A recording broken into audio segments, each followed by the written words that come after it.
Hello बच्चों, कैसे हैं आप लोग? सब ठीक ठाक? एक बार फिर स्वागत है एक नए सेशन में। मैं हूं आपका भारती सर। आज मैं फिर आप सबके बीच आ गया एक नए सेशन को लेकर। जी हाँ, जैसा कि हम लोगों ने पिछले क्लास में पढ़े हुए थे रोज कहानी के बारे में, आज हम लोग उसी कहानी के बारे में बात करेंगे।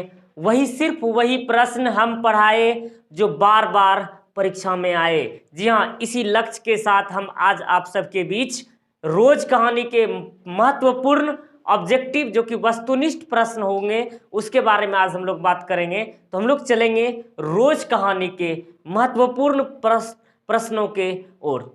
तो बच्चों, हम लोग आज इस कहानी में ये जो हम लोग पाठ पढ़ने जा रहे हैं रोज, इस कहानी में यानी इस कहानी का आज हम लोग ऑब्जेक्टिव के बारे में पढ़ेंगे जो कि आपके लिए परीक्षा में बहुत ज़्यादा उपयोगी होंगे और फायदेमंद होंगे। तो चलते हैं हम लोग रोज कहानी के ऑब्जेक्टिव प्रश्न की ओर। तो हम लोग देख ले, आज हम लोग बात करेंगे वस्तुनिष्ठ प्रश्नोत्तर। वस्तुनिष्ठ प्रश्नोत्तर जी, वस्तुनिष्ठ प्रश्नोत्तर के बारे में आज हम लोग बात करेंगे। तो चलिए शुरू करते हैं। हम लोग सबसे पहले आएंगे कि हम लोग जो ये रोज कहानी पढ़ रहे हैं, ये रोज कहानी की विधा क्या है। ये जो हम लोग रोज कहानी पढ़ रहे हैं, आपका सवाल मैं बार बार सवाल का जवाब भी मैं आप सबको बता दे रहा हूं। रोज पाठ कौन सी विधा है? जी हाँ बच्चों, रोज पाठ कौन सी विधा है? तो आप लोगों को ऊपर में लिखा गया है, जैसे रोज पाठ जो है कहानी की ये विधा जो है ये कहानी रूप विधा है। ये जो है बच्चों कहानी है, ये कहानी है, कहानी। इस पाठ के लेखक कौन है? तो चलते हैं फटाफट। रोज पाठ के लेखक कौन है? लेखक कौन है? तो हम लोग रोज जान लें, रोज कहानी के लेखक जो हैं अज्ञे जी, अर्थात सच्चिदानंद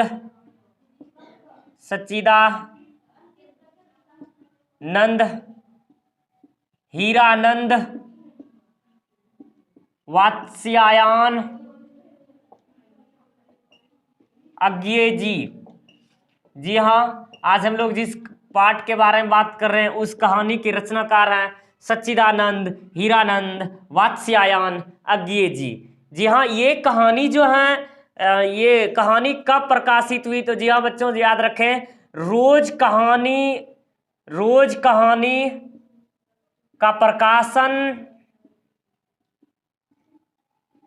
कब हुआ? तो जी हाँ बच्चों, रोज कहानी का प्रकाशन जो हुआ था 1934 ईस्वी में हुआ था। 1934 ईस्वी, अर्थात इसका पूर्ववत नाम जो था ना, इसका पूर्ववत नाम इसका शीर्षक गैंग्रीन था।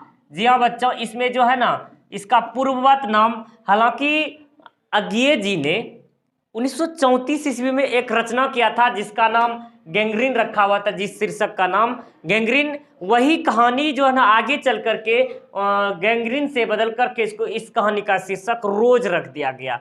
इस कहानी का शीर्षक रोज रख दिया गया। तो आगे क्वेश्चन है आपको कि रोज कहानी की प्रमुख पात्रा कौन है? जी हाँ बच्चों, ये सबसे ज्यादा प्रमुख और महत्वपूर्ण क्वेश्चन में से एक है। रोज कहानी की प्रमुख पात्रा कौन है? प्रमुख पात्रा कौन है? रोज कहानी की प्रमुख पात्रा कौन है? जी हाँ बच्चों, मैं बार बार आप सबको क्वेश्चन रिपीट कर दे रहा हूं ताकि आपके दिमाग में जो ना ताकि आपके माइंड में सेट हो जाए और ये भागना भी चाहे ना तो भाग ना सके, इतना पकड़ कर रखो ना ये भाग ना सके। वही कहते हैं रोज कहानी की प्रमुख पात्रा कौन है? तो रोज कहानी की प्रमुख पात्रा है मालती।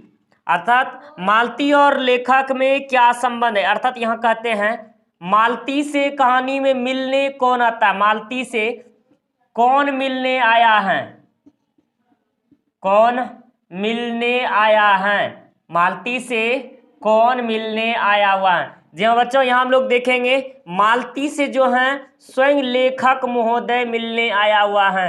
लेखक महोदय, जो कि लेखक महोदय स्वयं मिलने आए हैं, जो कि दूर के रिश्तेदार के भाई हैं और मालती से मिलने के लिए। यहाँ आपके प्रश्न में आपको बहुत सारा ऑप्शन मिलेंगे, तो जैसे कि उसमें लेखक महोदय स्वयं मिलने के लिए आए हैं। डायरेक्ट आप भाई क्वेश्चंस नहीं मारेंगे, आंसर नहीं मारेंगे, डायरेक्ट वहां पूछा जाएगा लेखक से कौन, यानी ये जो मालती से मिलने के लिए कौन आया हुआ है, तो लेखक महोदय स्वयं बात कर रहा है अपने बारे में, तो लेखक महोदय स्वयं मिलने के लिए आए हुए हैं। आप लोग इसका स्क्रीनशॉट लगाएंगे और हम लोग चलेंगे आगे प्रश्न की ओर। अब हम लोग क्वेश्चन नंबर 6 में देखें। इसके क्वेश्चन नंबर 6 में सबसे पहले हम लोग इससे पहले जान लें कि दिमाग को, अगर जैसे कि क्वेश्चन ये सारे विद्यार्थी में से बहुत सारे सवाल आता, जवाब ये आते हैं, कमेंट्स आते हैं कि सर याद करते हैं भूल जाते हैं। ये विद्यार्थी का ये नेचर है कि बार बार याद करेगा, बार बार फिसलेगा, यानी बार बार याद करेगा, बार बार भूलेगा।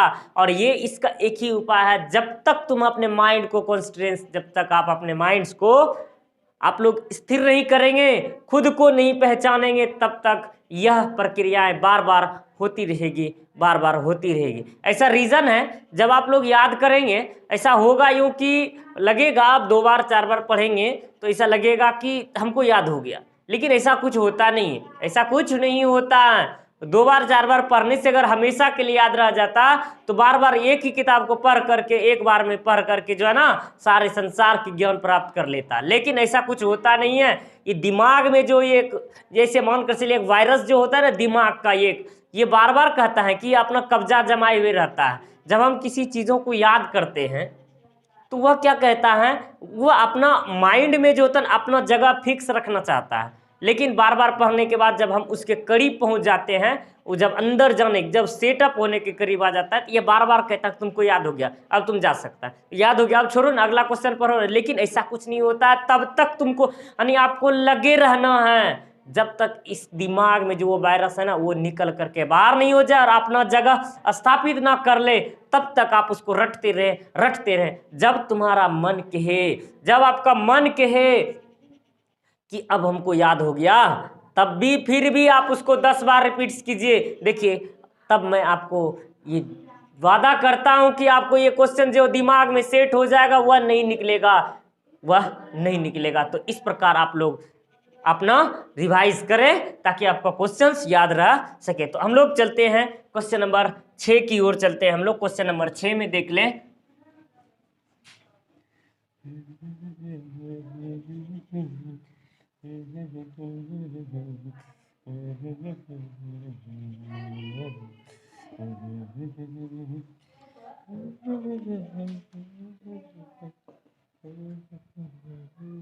तो यहां देखेंगे मालती और लेखक में क्या रिश्ता है। लेखक और मालती में, लेखक और मालती के बीच कैसा रिश्ता है,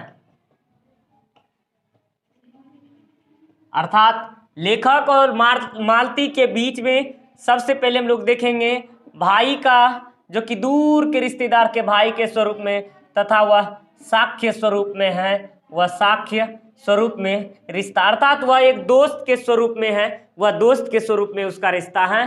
अर्थात हालांकि दोस्त के स्वरूप में इसलिए है कि भाई है, दूर के रिश्तेदार का भाई, लेकिन उसका बचपन जो है ना साथ ही पला है, बड़ा है, पीटे हैं, पिटाए हैं, और लड़ाई झगड़ा यहाँ सारे क्रियाएं साथ में हुई हैं, इसलिए उस दोनों में घनिष्ठ संबंध है, और वो है साक्ष्य का। अब यहाँ जब लेखक महोदय मालती से मिलने के लिए आता है तो कितने वर्ष बाद, तो कहते हैं लेखक महोदय मालती से कितने वर्ष बाद मिलने आया, मालती से कितने वर्ष बाद आया है, कितने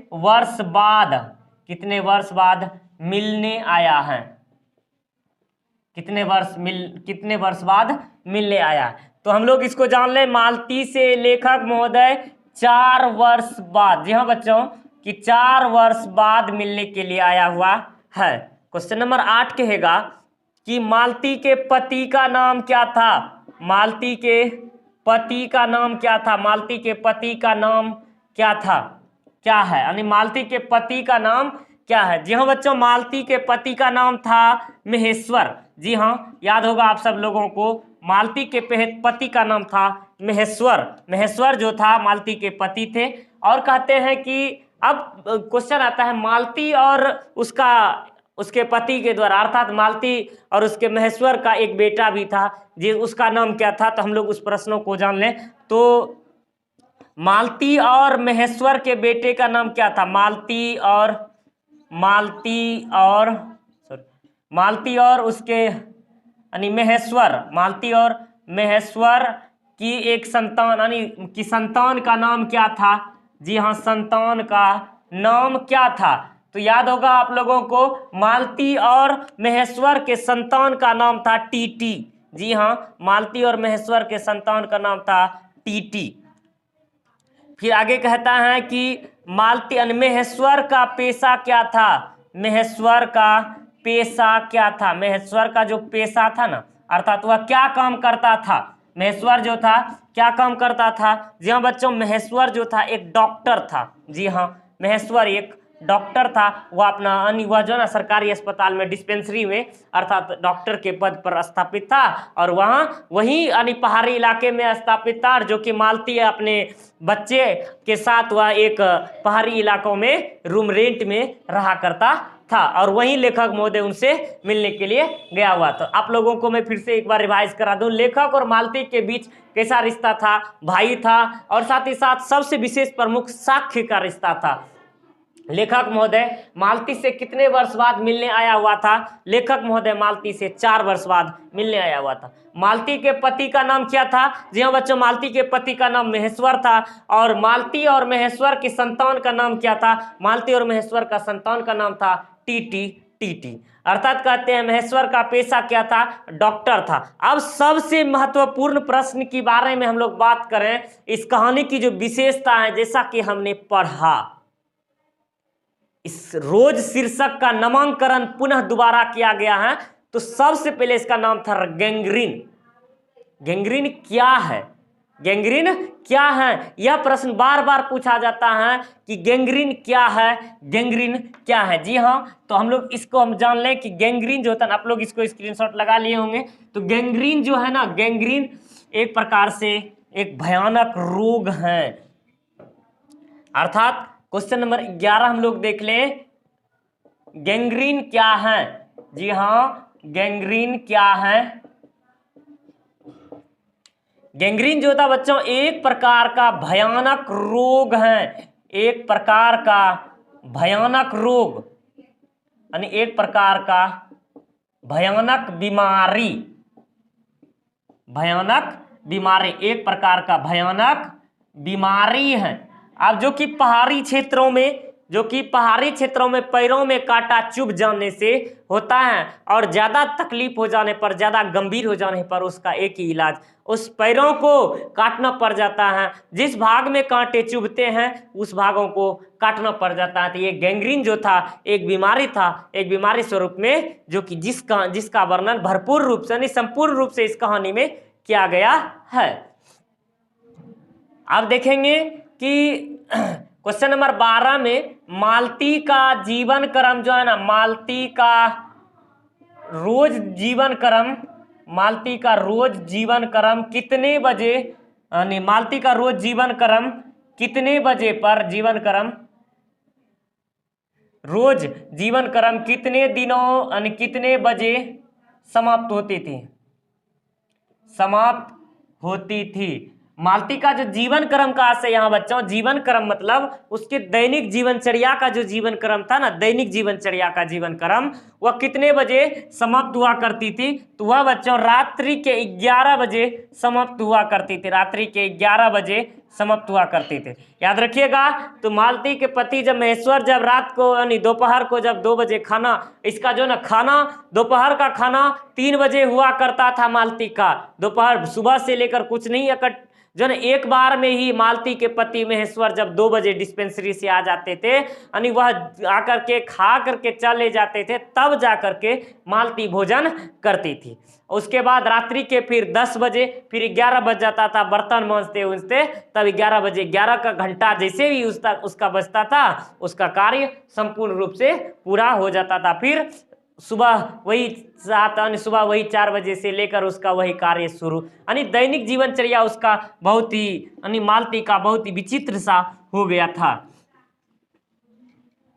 अब आता है कि मालती ने लेखक महोदय से ऐसा प्रश्न क्यों, यानी मालती ने लेखक महोदय से प्रश्न क्यों नहीं किया, अर्थात कहते हैं इस कहानी में रोज कहानी की विशेषता क्या है, रोज कहानी की विशेषता क्या है। जी हाँ बच्चों, रोज कहानी की विशेषता क्या है, अर्थात कहने का आशय है इस कहानी में किसका वर्णन है, किसका, पाठ में किसका वर्णन है, पाठ में प्रमुख रूप से किसका वर्णन है, पाठ में किसका वर्णन है, पाठ में किसका वर्णन है। इस पाठ में जी हाँ बच्चों, पाठ में सबसे पहले हम लोग जान लें कि इस पाठ में विशेषता यह है, इसमें कर्म की बात किया गया है। जी हाँ, कर्म की, अर्थात अपने कर्म निष्ठा की बात किया गया है, कर्म निष्ठा की। इस कहानी की विशेषता यह है कि इसमें कर्म, कर्तव्य, अर्थात कर्म जो है ना, अपना कर्तव्य निष्ठा, कर्म निष्ठा, अर्थात यह अपने कर्तव्य निष्ठा पर बात किया गया है। इस पर अर्थात कर्तव्य के कारण, अपने कर्तव्य को, अपने दायित्व को निभाने के कारण लेखक महोदय से, मतलब वह उसके आने का हाल चाल वह नहीं तुरंत पूछ सकी, कुछ देर बाद वह पूछे थे कि रोज कहानी में। अब देखेंगे इस कहानी में और भी, इस कहानी इसकी और विशेषता है कि जब उसका बच्चा बार बार गिर जाता था तो मालती यह कहा करती थी कि अब ऐसे ही इसका रोज रोज का आदत हो गया है, ऐसे गिरेंगे रो करके फिर अपने चुप हो जाएंगे, ऐसे ये वो ऐसा इसलिए उन्होंने कहा कि उसका जो दायित्व तो जो था ना, उसका दायित्व यानी प्रतिदिन का वह एक आदत सी हो गई थी उन चीज़ों का, जैसे उसको बच्चे का गिरना उसको आदत सा लगने लगा था, इसीलिए मालती ने ऐसा कहा था। तो आप सबको ये डाउट क्लियर हो गया मालती ने ऐसा क्यों कहा था। जी हाँ, मालती ने ऐसा क्यों कहा था। अब आते हैं हम लोग अज्ञेय जी के बारे में कुछ जान लें। अज्ञेय का जन्म कब हुआ था। जी हाँ, क्वेश्चन नंबर 14 देखेंगे, अज्ञेय जी का जन्म कब हुआ था, अज्ञेय जी का जन्म कब हुआ था, जन्म कब हुआ था, अज्ञेय जी का जन्म कब हुआ था। 23 अप्रैल 1911 ईस्वी को। जी हाँ बच्चों, 23 अप्रैल 1911 ईस्वी को, याद होगा, कसैया कुशीनगर, 23 अप्रैल 1911 ईस्वी, कसैया कुशीनगर। और क्वेश्चन नंबर 15 कहना चाहता है अज्ञेय के पिताजी का नाम क्या था। जी हाँ, अज्ञेय के पिताजी का नाम क्या था, अज्ञेय के पिताजी का नाम क्या था। तो अज्ञेय के पिताजी का नाम था बच्चों हीरानंद शास्त्री। जी हाँ, हीरानंद शास्त्री, अज्ञेय के पिताजी का नाम था हीरानंद शास्त्री।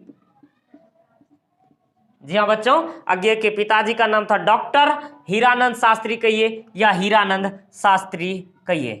तो यहां देखेंगे तो अज्ञेय के पिताजी का नाम था डॉक्टर हीरानंद शास्त्री। तो बच्चों आप लोग इसको स्क्रीनशॉट लगाएं। तो कहते हैं गैंग्रीन क्या है, एक प्रकार का एक भयानक बीमारी है। गैंग्रीन क्या था, एक प्रकार का भयानक बीमारी। मालती का रोज जीवन क्रम जो है कितने बजे, यानी दैनिक जीवनचर्या का जीवन क्रम कितने बजे समाप्त हुआ करती थी, तो 11 बजे। रोज कहानी की विशेषता क्या है, रोज कहानी में किसका वर्णन है, रोज कहानी में सबसे प्रमुख रूप से कर्मनिष्ठा अर्थात कर्तव्य निष्ठा का वर्णन है। फिर कहता है बच्चों अज्ञेय जी का जन्म कब हुआ था। अज्ञेय जी का जन्म 23 अप्रैल 1911 ईस्वी को हुआ था। और अज्ञेय जी के पिताजी का नाम क्या था, तो अज्ञेय के पिताजी का नाम डॉक्टर हीरानंद शास्त्री जी थे। तो हम लोग इसके बाद अगले प्रश्न की ओर चलते हैं। तो क्वेश्चन नंबर 16 देखेंगे बच्चों, कहना क्या चाहता है क्वेश्चन नंबर 16 में।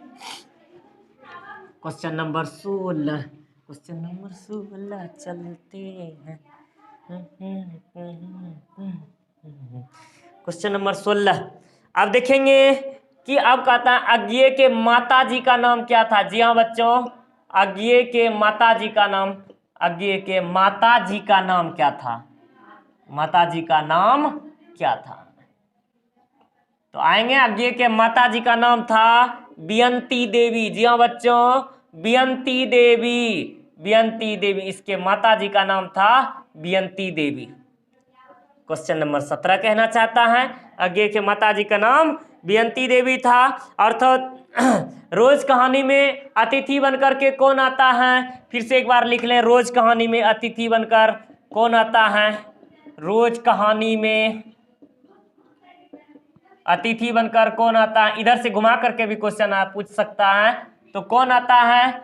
जी हाँ बच्चों, रोज कहानी में अतिथि बनकर दूर के रिश्तेदार भाई आते हैं। मालती के दूर के रिश्तेदार जो थे ना, मालती के दूर के रिश्तेदार के भाई, अर्थात मालती के दूर के रिश्तेदार के भाई। जी हाँ बच्चों, दूर के रिश्तेदार के भाई जो थे ना, लेखक महोदय, अर्थात लेखक महोदय स्वयं आए थे। लेखक स्वयं आए हुए थे। जी हाँ बच्चों, लेखक महोदय स्वयं आए हुए थे। तो वही कहते हैं, मालती के दूर के रिश्तेदार के भाई थे ये लेखक महोदय अज्ञे जी, और वह उनसे अतिथि बन करके मिलने के लिए आए हुए थे। कहते हैं कि रोज कहानी में जो होता है ना, घंटे की किस घरकन के साथ समाप्त होती है?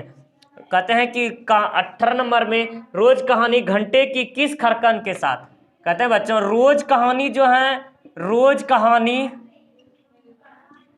घंटे के किस खड़कन के साथ, किस खरकन के साथ, किस खरकन के साथ, अर्थात किस खरकन के साथ समाप्त होती है? जी हाँ बच्चों, याद हो कि रोज कहानी में घंटा जो बजता है ना, कितने बजता है, कितना खरकन के साथ जो है ना समाप्त होती है? तो वह था 11। जी हाँ बच्चों, 11 के खरकन के साथ कहानी रोज समाप्त हो जाती थी। यानी रोज कहानी जो था ना, रोज कहानी में प्रतिदिन की दैनिक जीवनचर्या का अंत होता था। तो शेखर कहते हैं कि शेखर एक जीवनी किस विधा की कृति है?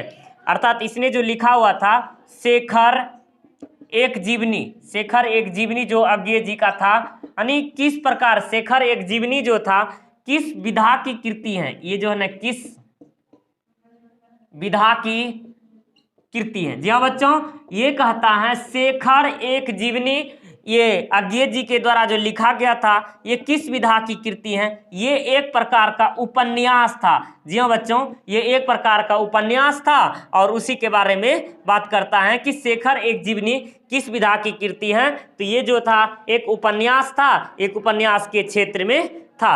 अर्थात अब इधर से आपको घुमा करके भी क्वेश्चन आ सकता है कि मालती जो थी ना, किस कहानी की प्रमुख पात्रा थी? जी हाँ बच्चों, मालती किस कहानी की प्रमुख पात्रा थी? इसको लिख लें। तो मालती जो थी, मालती किस कहानी की पात्रा थी? मालती किस कहानी की पात्रा थी?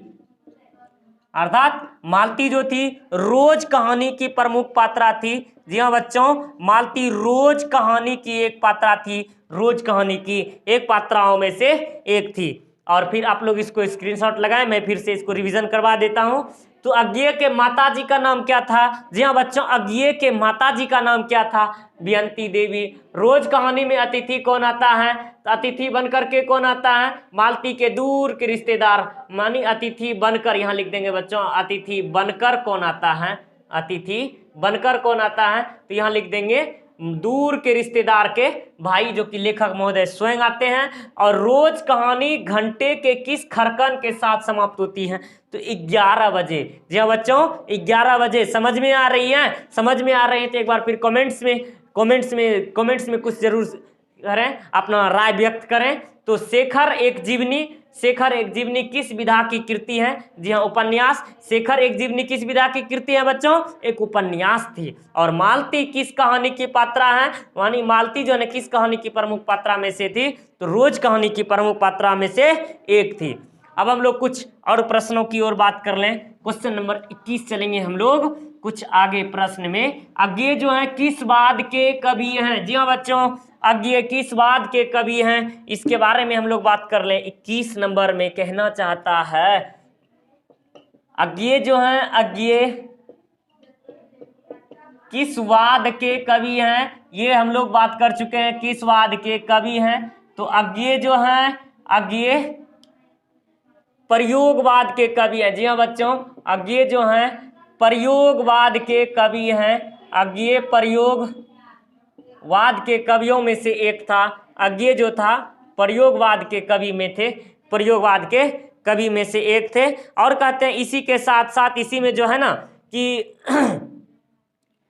तो इस तरह से इसमें और इसके उपन्यास कहते हैं नदी के उपन्यास, जो कि बार बार इस तरह से पूछा जाता है। नदी के उपन्यास, नदी के उपन्यास जो हैं किसकी रचना, नदी के उपन्यास किसकी रचना है, नदी के उपन्यास किसकी रचना है।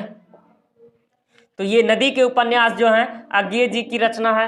नदी के उपन्यास जो है ना कहते हैं नदी के द्वीप जो है, नदी के द्वीप एक उपन्यास जो है ना, ये अज्ञे जी के द्वारा लिखा गया है। ये अज्ञे जी के द्वारा लिखा गया है। ये नदी के द्वीप जो है अज्ञे जी के द्वारा लिखी गई एक कृतियों में से एक है। और आगे कहता है इसमें कि इस तरह से इसमें जैसे कि देख लेता हूँ इसमें और कुछ प्रश्न में से एक है, तो और देख लेता हूँ इसमें।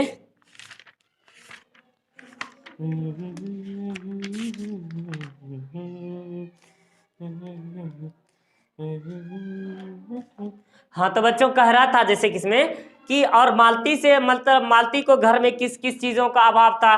तो मालती का घर पहाड़ी क्षेत्र में रूम लेकर के था, तो जहाँ से दूर बाजार पड़ता था सब्जी लाने का अभाव था। और साथ ही साथ वहाँ पेपर नहीं मिलता था, जो कि मालती को पेपर पढ़ने का शौक बहुत था, लेकिन पेपर नहीं मिलने के कारण अभाव था।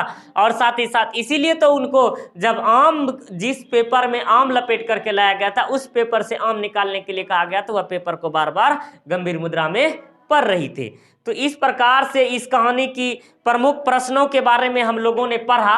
इस कहानी के बारे में हम लोगों ने इस क्लास में हम लोगों ने इसके बारे में, ऑब्जेक्टिव के बारे में हमने पढ़ा। तो बच्चों हमें उम्मीद है आप लोगों को यह क्लास बहुत अच्छा लगा होगा।